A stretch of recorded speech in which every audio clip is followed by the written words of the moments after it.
সবসময় চেয়েছি ক্যাম্পাসে কোনো গ্যাস্ট্রন থাকবে না, গণরুম থাকবে না, কোনো গ্যাস্ট্রন না, কোনো গণরুম না। আর বিজয় একাত্তর হলে নর্মালি যারা ডিপার্টমেন্টের প্রথম দিকে ছেলেদেরকে অ্যালার্ট দেওয়া হয়, আমি স্যারকে অনুরোধ করব আর কখনোই যেন ইতিহাসটা আর যেন পুনরাবৃত্তি না হয়, গ্যাস্ট্রন গণরুম যেন না হয়।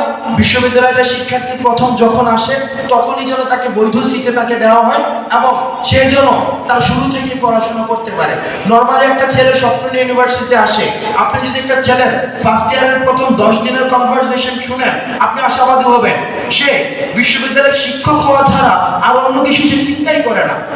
আপনি যদি তাকে বলেন যে বিশ্ববিদ্যালয়ের শিক্ষক হওয়া ছাড়া তুমি এই ক্যারিয়ার চয়েসগুলো নিতে নাও, সে তখন বলে আমি আসলে শিক্ষক হওয়া ছাড়া আর কিছুই চিন্তা করছি না।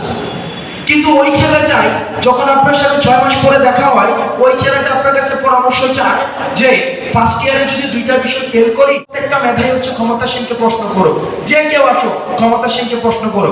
এবং বিজয় একাত্তর হলে যেভাবে গ্যাস্ট্রন কালচার, গণরুম culture, protocol culture, selfie culture, এই কালচারগুলো আমাদের বিজয় একাত্তর হল থেকে এগুলোর স্থায়ী কবরস্থ হোক। বিশ্ববিদ্যালয়ের গ্যাস্ট্রন কালচার প্রয়োজন নেই, গণরুম কালচার প্রয়োজন নেই, সেলফি এবং প্রোটোকল কালচার।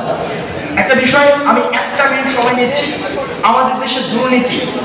আমি লাস্ট প্রায় আগস্টের 5 তারিখের পর থেকে যেহেতু বিভিন্ন কাজে দৌড়াদৌড়ি করতে হচ্ছে, এই যে দুর্নীতিটা আমাদের সিস্টেমের মধ্যে প্রান্তিক পর্যায়ে যতজন না আমাদের কাছে তদবির নিয়ে আসছে, তার চেয়ে বেশি তদবির নিয়ে আসছে সমাজের শিক্ষিত শ্রেণী।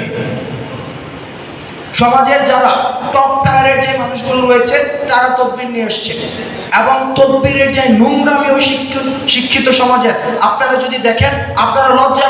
অর্থাৎ দুর্নীতিটা এটা প্রান্তিক পর্যায়ের মানুষ করে না, এই দুর্নীতিটা আমাদের মধ্যে রয়েছে, এটা আমাদের একদম সবার মধ্যে।